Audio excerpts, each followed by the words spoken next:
İnsanlık ateşi kontrol etmeyi öğrendi, tarımı geliştirdi, imparatorluklar kurdu, bilim ve teknoloji sayesinde ayda yürüdü. Peki bir sonraki adım ne? Yuval Noah Harari'ye göre insanlığın geleceği insan olmanın anlamını bile tamamen değiştirebilir. Çünkü tarih boyunca ilk kez bir tür yalnızca kendi çevresini değil, kendi biyolojisini de baştan tasarlama gücüne sahip. Sapiens kitabının son bölümlerinde Harari bizi şu soruyla karşı karşıya getiriyor. İnsanlığın hikayesi Homo sapiens ile sona erecek mi? Bilim ve teknoloji bu hızla ilerlemeye devam ederse insan olmak gelecekte ne anlama gelecek? Hümanizm yüzyıllardır insanı evrenin merkezine alan bir düşünce geleneğiydi. Demokrasi, insan hakları ve bireysel özgürlükler gibi bugün kutsal saydığımız modern değerlerin tamamı bu anlayış üzerine kurulu. Hümanizm bize her insanın eşsiz ve değerli olduğunu söyler. Ancak modern biyoloji ve evrim teorisi insanı doğadan kopuk, tamamen ayrı ve özel bir varlık olarak görmez.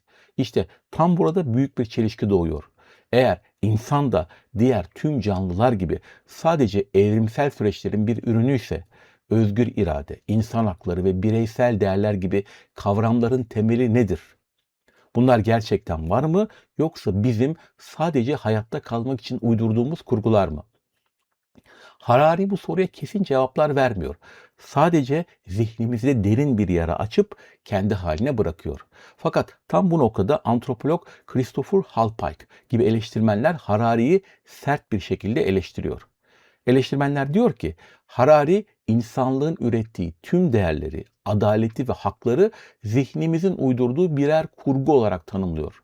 Ama aynı Harari tarih boyunca yaşanan zulüm ve eşitsizlikleri anlatırken acımasızca ahlaki bir dil kullanıp o kurguları eleştiriyor.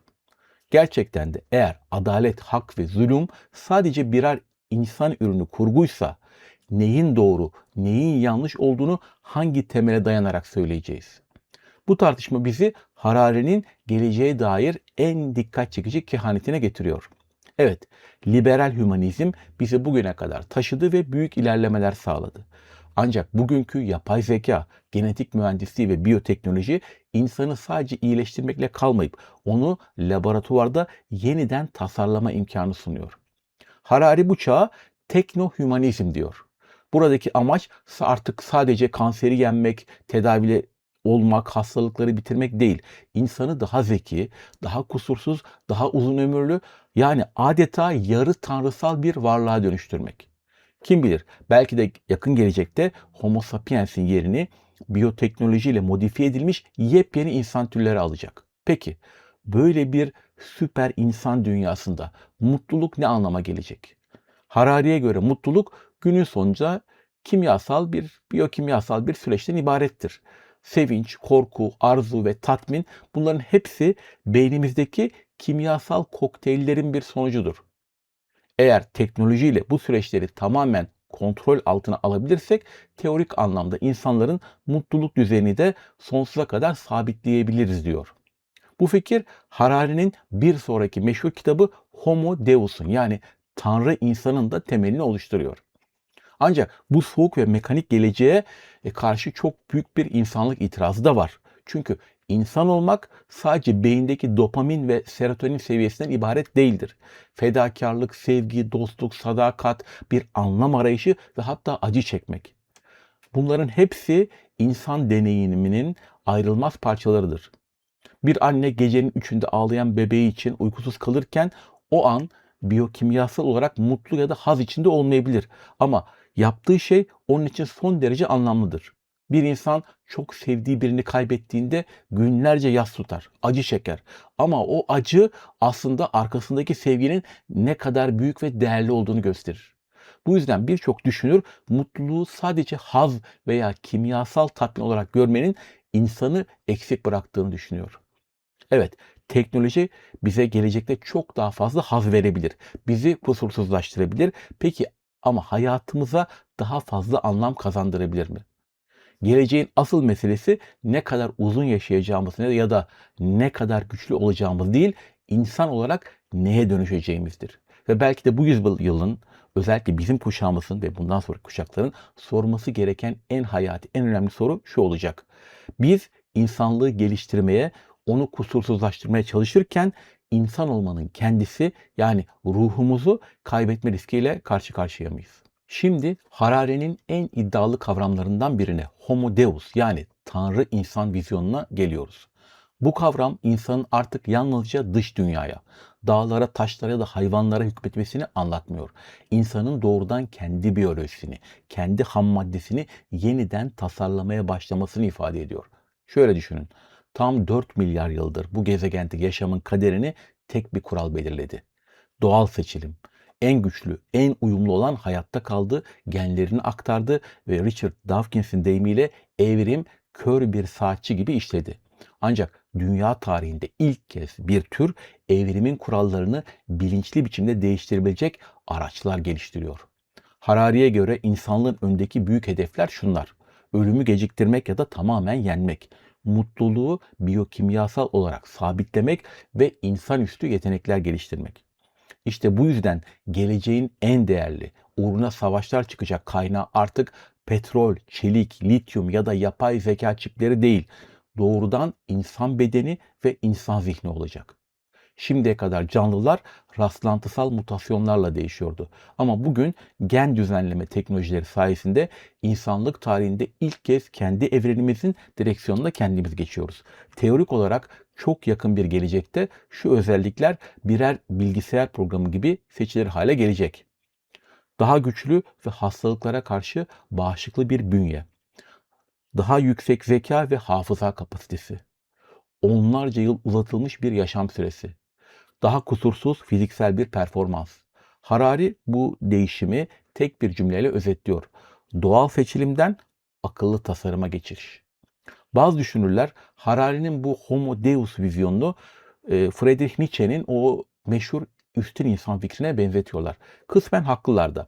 Her iki yaklaşımda insanın evrimini nihai tamamlanmış bir aşama olarak görmüyor. İnsanın aşılması gereken bir köprü olduğunu savunuyor. Ama aralarında önemli bir fark var. Nietzsche bireysel, ahlaki ve felsefi bir dönüşümden bahsederken Harari tamamen teknolojik, laboratuvarda üretilen bir dönüşümden bahsediyor. Peki bu süper insan teknolojileri herkese açık mı olacak, yoksa yalnızca küçük ayrıcalıklı bir azınlığın, elit bir kesimin ulaşabildiği, erişebildiği lüks birer araca mı dönüşecek? İşte Harari'nin bizi uyardığı en karamsar, en korkunç senaryo da tam olarak bu. Geçmiş bir düşünelim. Orta çağda bir kral ile tarlasında çalışan köylü arasında dünyalar kadar servet, güç, konfor ve eğitim farkı vardı. Bu doğru. Ama biyolojik bir gerçek değişmiyordu. Kral da köylü de grip olduğunda ölebiliyordu. İkisinin de zihinsel kapasitesi temelde aynı evrimsel beyne dayanıyordu. Yani biyolojik olarak ikisi de aynı türün, Homo sapiens'in eşit üyeleriydi. Gelecekte ise eşitsizlik ekonomik olmaktan çıkıp tarihte ilk kez biyolojik bir boyuta evrilebilir. Eğer sadece en zengin %1'lik kesim çocuklarının genlerini iyileştirebilir, onların ömrünü uzatabilir, zekasını ve hafızasını yapay müdahalelerle katlayabilirlerse ne olur? Toplumun geri kalanıyla aralarındaki fark yalnızca bir banka hesabı olarak kalmaz. İnsanlık tarihinde ilk kez biyolojik olarak birbirinden tamamen farklılaşmış iki ayrı alt ve üst insan türü ortaya çıkabilir. Yani Harari'ye göre geleceğin dünyasında bizi bekleyen en büyük tehlike paranın adaletsiz dağılımı değil, genlerin ve biyolojinin adaletsiz dağılımı olacak. Sapiens kendi eliyle yarattığı teknolojinin kurbanı olup tarihin en acımasız kast sistemini kendi genlerinde başlatabilir. Harari'nin ufkumuzu iki katına çıkaran bir başka kehanetine gelelim. Organik olmayan, yani biyolojik olmayan zekanın doğuşu. Şöyle bir durup düşünelim. Dünya üzerinde okyanusun en derinindeki mikroptan tutup insanlığa kadar yaşamış tüm canlılar istisnasız karbon temelli organizmalardı. Hepimiz DNA'nın, etin ve kemiğin sınırlarına bağlıydık. Ancak bugün yapay zeka ve bilgisayar teknolojileri sayesinde dünya tarihinde ilk kez biyolojik olmayan zeka biçimleri sahneye çıkıyor. Eğer yapay zeka DNA'nın sınırlarını aşarsa bu durum tarım ya da sanayi devrimlerinden bile büyük bir kırılma noktasını yaratabilir. Yaşam artık et ve kemikten silikon kodlara taşınabilir. Bugün bilimin en büyük ve en gizli hedeflerinden biri yaşlanmayı ve ölümü tedavi edilebilir birer mühendislik problemine dönüştürmek. Google'ın milyarlarca dolar fonladığı Calico şirketi tam olarak bunun için kuruldu. Amaç yaşlanmanın biyolojik şifrelerini çözüp insan ömrünü uzatmak. Tabii ki bugün hiçbir ciddi bilim insanı yarın ölümsüz olacağımızı söylemiyor. Ama yaşlanmayı yavaşlatmak artık hayal değil. Peki bu gerçekten iyi bir şey mi? Herkes aynı fikirde değil. Mesela büyük yazar Tolkien, Yüzüklerin Efendisi evreninde ölümlülüğü bir lanet olarak değil, insana verilmiş bir hediye olarak görür. Neden mi? Çünkü sonu olmayan, sınırsız bir yaşam içinde bir süre sonra her şey sıradanlaşır, anlamını yitirir. Belki de hayatı bu kadar güzel ve değerli kılan şey onun sonsuz olması değil, bir gün biteceğini bilmemizdir. Ancak biz bu felsefi tartışmaları yaparken teknoloji durmuyor.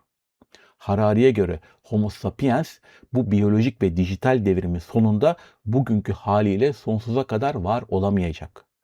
Nasıl ki geçmişte Neandertaller ya da Homo erectus tarih sahnesinden silindiyse yarın bizim türümüz de yerini genetik olarak geliştirilmiş insanüstü varlıklara, yapay zeka ile bütünleşmiş insan makine hibritlerine yani cyborglara bırakacak.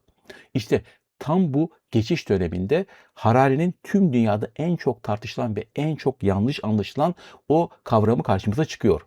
İşe yaramaz sınıf, useless class. Harari bu ifadeyi kullanırken ahlaken ya da kalben değersiz insanları tanımlamıyor. Kastettiği şey tamamen ekonomik. Sanayi devrimini hatırlayın. Makineler insanın kas gücünün yerini almıştı. Ama insanlar fabrikalarda o makineleri yönetecek yepyeni meslekler bulup sisteme uyum sağlamıştı. Ama bu sefer durum çok farklı. Yapay zeka sadece kas gücümüzü değil, muhasebe, hukuk, çeviri, tıbbi teşhis, grafik tasarım ve hatta sanatsal yaratıcılık gibi zihinsel alanları da elimizden almaya başladı. Harari'nin sorduğu ve hepimizin tüylerini ürperten soru da şu: eğer makineler hem kas gücünde hem zihinsel performansta insandan daha iyi hale gelirse sıradan bir insanın ekonomik değeri ne olacak? Gelecekte bizi bekleyen en büyük kriz sadece geçici bir işsizlik değil, milyarlarca insanın sistem içinde kalıcı olarak işlevsiz hale gelmesi olacak. Bugün dünyanın en değerli şirketleri artık petrol ya da çelik üreten devler değil. Sizin verilerinizi, alışkanlıklarınızı, korkularınızı işleyen teknoloji şirketleri. Sağlığınız, eğitiminiz ve sosyal ilişkileriniz hakkında en mahrem bilgilere artık devletlerden çok bu şirketler sahip. Peki, geleceğin dünyasını kim yönetecek? Hükümetler mi yoksa Silikon Vadisi mi? Harari kesin bir cevap vermiyor ama haklı olarak feryat ediyor. Bugünün siyaseti kapımıza dayanan bu devasa dönüşümün büyüklüğünü henüz fark edebilmiş değil. Çünkü modern siyaset hala 20. yüzyılın tozlu tartışmalarıyla meşgul. Hala biz kimiz diyerek milliyet ve din tartışmaları yapıyor. Parayı nasıl paylaşacağız diyerek sınıf ve ideoloji kavgaları veriyoruz. Oysa 21. yüzyıllık bambaşka ve çok daha hayati soruları önümüze koyuyor. Yapay zeka iş gücünü tamamen yok ettiğinde ne yapacağız? Genetik olarak ömrünü uzatma ayrıcalığına sadece zenginler mi erişecek? Biyolojik eşitsizliğin ve genetik kast sisteminin önüne nasıl geçeceğiz? En önemlisi bizi bizden iyi tanıyan o algoritmaların yani verilerimizin gerçek sahibi kim olacak? Biz mi, şirketler mi? Elbette bu karanlık ya da distopik gelecek kaçınılmaz değil. Teknoloji kendi başına ne iyidir ne de kötüdür. O sadece bir araçtır. Ancak biz toplumlar olarak bugünden dijital etik kurallarını ve sınırlarını net bir şekilde çizemezsek yeni teknolojiler insanlığın yarısına kapıyı kapatan yeni ve acımasız bir teknolojik aristokrasi doğuracaktır. İşte bu yüzden bu yeni yüzyılın en büyük siyasi ve insani sorusuna geçmişin sağcılık, solculuk kavramlarına dayanarak cevap veremeyiz. Asıl soru şu: bu muazzam teknolojik devrim tüm insanlığın yararına mı işleyecek yoksa sadece küçük bir azınlığın, bir elit grubun tanrılaşmasını mı sağlayacak? seçim hala bizim elimizde. Tarih boyunca insanlık bu kaotik dünyayı anlamlandırmak için hep bir hikayeye ihtiyaç duydu. Önce çok tanrılı dinler ortaya çıktı. Sonra tek tanrılı dinler geldi. Modern çağda ise dinlerin yerini büyük ideolojiler ve insanı evrenin merkezine koyan hümanizm aldı. Ancak 21. yüzyılın tam eşiğinde laboratuvarlarda ve Silikon Vadisi'nin derinliklerinde yepyeni bir din, radikal bir dünya görüşü doğuyor. Dataizm, yani veri dini. Bu yaklaşımın temel mantığı aslında ürkütücü derecede basit. Evrendeki her şey, ama her şey devasa bir veri akışından ibarettir. Yıldızların hareketinden küresel ekonomiye, ormandaki karıncalardan sizin şu an bu videoyu izlerken verdiğiniz tepkilere kadar her şey aslında birer bilgi işleme sistemidir. Böyle bir bakış açısında tahmin edeceğiniz gibi insanın o yüzyıllardır gururla taşıdığı ayrıcalıklı konumda yerle bir oluyor. Hümanizmin o insanı kutsallaştıran, merkeze koyan anlayışı bitiyor. Yerini insanı devasa, küresel bir veri ağının sadece küçük bir parçası, minik bir biyolojik çipi olarak gören yepyeni bir yaklaşım çıkıyor. Yani Harari'ye göre yapay zeka geliştikçe bu dönüşüm bizi yutacak bir hıza da yaklaşacak. Bugünün sosyal medya şirketleri sadece beğenilerinizi, kaydırma hızınızı ve tıkladığınız reklamları analiz ediyor. Bu da ait bir şey. Yarın vücudumuza entegre edeceğimiz biyometrik sensörler ve akıllı saatler sayesinde kalp ritmimizden anlık hormonal değişimlerimize, korkularımızdan en gizli arzularımıza kadar her şey anlık olarak sisteme akacak. İşte tam bu noktada Harari modern felsefenin altını oyan o meşhur soruyu soruyor. Peki ya bir algoritma sizi sizden daha iyi tanımaya başlarsa? Bizim modern birey anlayışımız kimse beni benden daha iyi bilemez. Benim kalbimin sesini kimse duyamaz varsayımına dayanır. Kararlarımızı kendi özgür irademizle, sezgilerimizle verdiğimizi sanırız. Ancak algoritmalar sizin tercihlerinizi, zaaflarınızı, hangi kelimeye öfkelenip hangi görüntüye aşık olacağınızı sizden daha bilimsel ve hatasız olarak tahmin etmeye başlarsa o sığındığınız özgür irade kalesi çöker. Ve çok geçmeden insanlar hayatlarının en kritik kararlarını kendi yanıltıcı sezgilerine değil, hatasız çalışan veri sistemlerine bırakmaya başlar. Gelecekte şu soruları belki de kendimize değil, yapay zekaya soracağız. Kiminle evlenmeliyim? Çünkü algoritma her iki tarafın da DNA ve psikolojik verilerini tarayıp en uyumlu adayı seçebilir. Hangi mesleği seçmeliyim? Yetenek haritanıza ve küresel iş gücü piyasasının 50 yıllık projeksiyonuna göre en doğru işi siz değil, yapay zeka seçer. Nerede yaşamalıyım? Ya da hangi partiye oy vermeliyim? Tabii çok partili demokrasi o günleri görürse. Harari'ye göre gelecekte insanlar kendi kalplerinin sesini dinlemek yerine algoritmaların tavsiye et butonuna basacaklar. Çünkü algoritmanın seçimi neredeyse her zaman bizim duygusal ve hatalı seçimlerimizden daha doğru sonuç verecek. İşte bu durum özgürlük kavramını tarihte hiç olmadığı kadar tehlikeli bir tartışmaya açıyor. Bizler özgürlüğü kaybetmeyi hep distopik filmlerde gördük. Başımıza diktatörler gelecek, tanklar sokağa inecek, baskıyla özgürlüğümüz elimizden alınacak zannediyoruz. Hayır, Harari diyor ki insanlar özgürlüklerini her zaman baskı altında kaybetmezler. Bazen daha fazla konfor, daha fazla güvenlik, daha fazla hız ve verimlilik uğruna karar alma süreçlerini kendi rızalarıyla güle oynaya sisteme devrederler. Ama arkasındaki o devasa riski görmüyoruz tabii ki.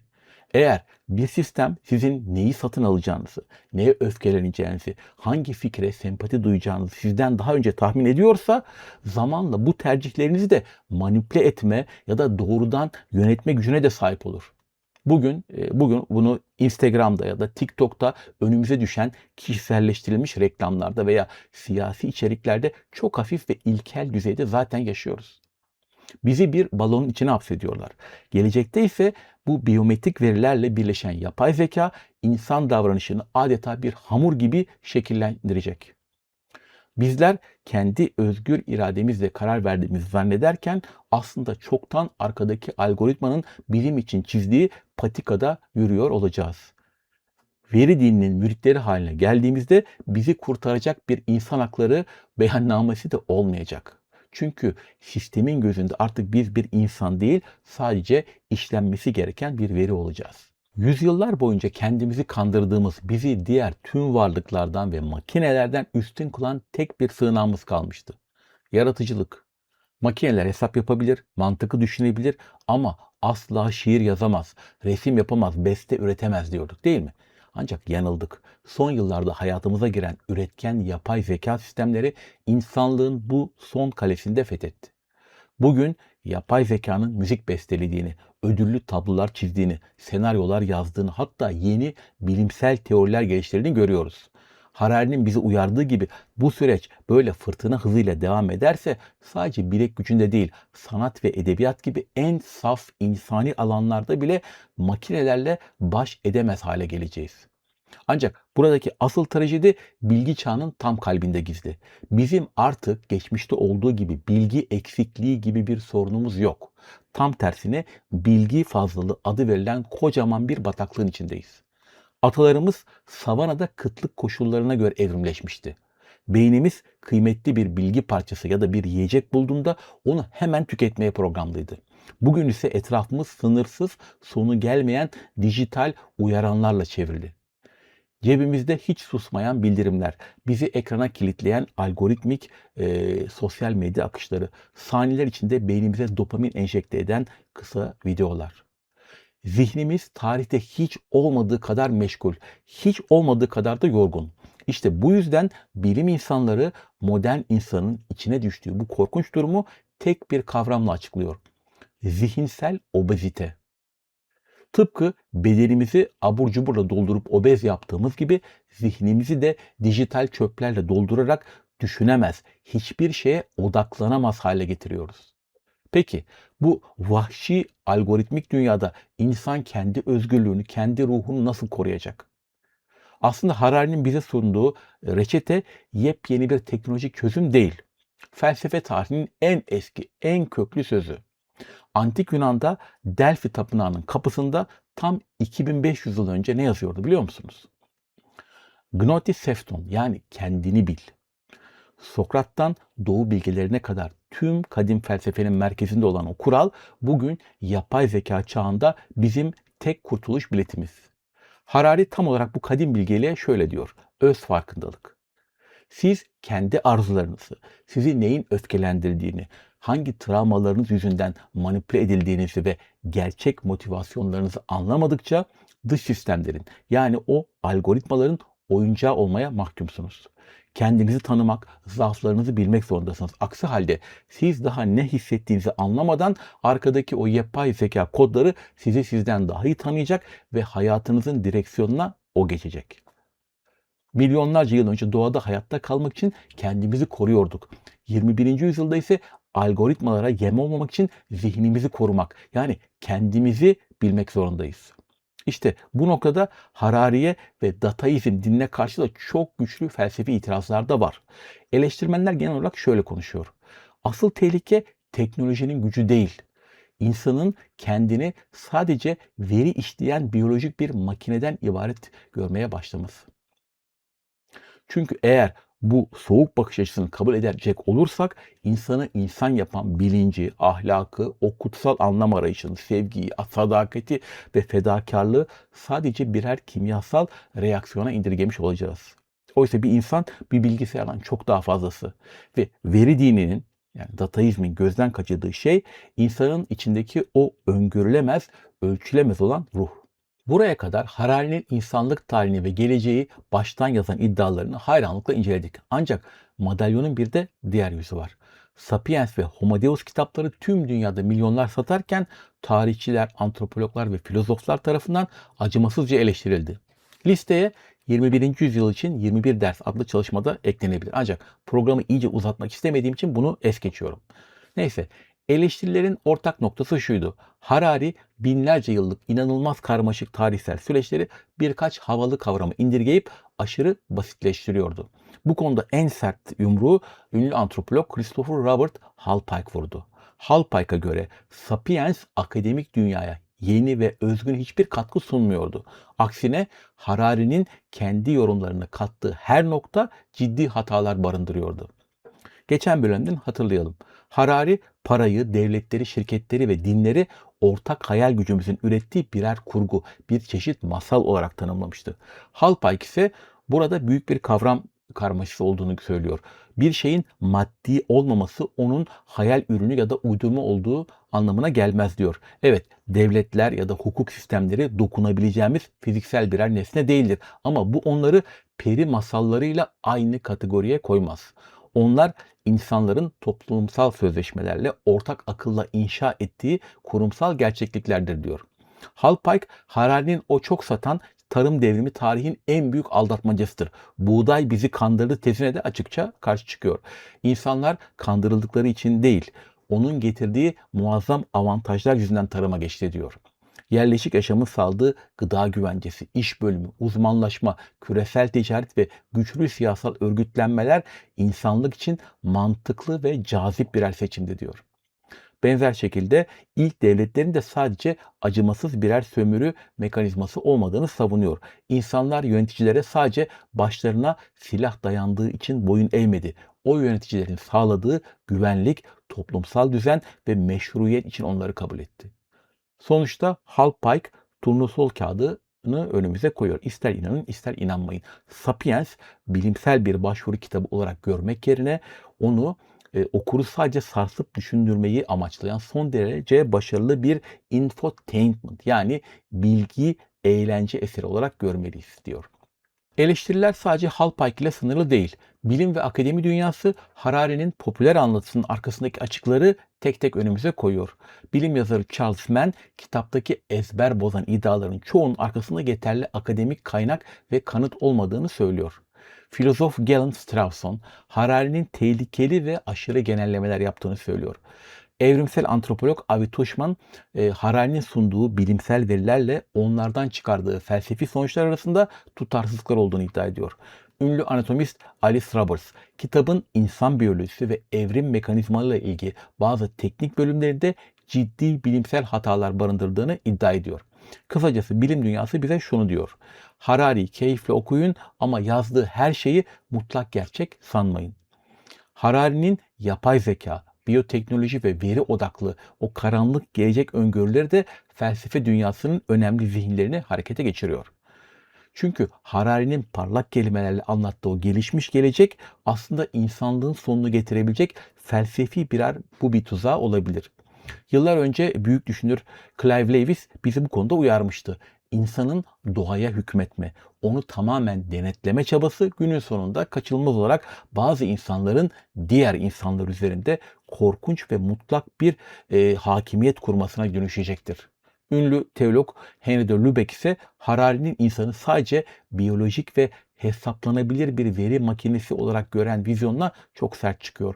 Ona göre insanı buraya indirgemek yüzyıllardır kanla canla inşa ettiğimiz özgürlük ve insan hakları fikirlerini kendi elimizle baltalamaktır diyor. Siyaset felsefecisi Francis Fukuyama, genetik mühendisliğinin insan olduğunu tehdit edeceğini ve biyolojik bir kas sistemiyle geri dönülmez eşitsizlikler yaratacağını söylerken, bilgisayar bilimci Jaron Lanier ise insan bilincinin o muazzam ruhsal derinliğinin sadece bir veri işleme sürecine indirgenmesine isyan ediyor. Ve elbette ünlü filozof Slavoj Žižek.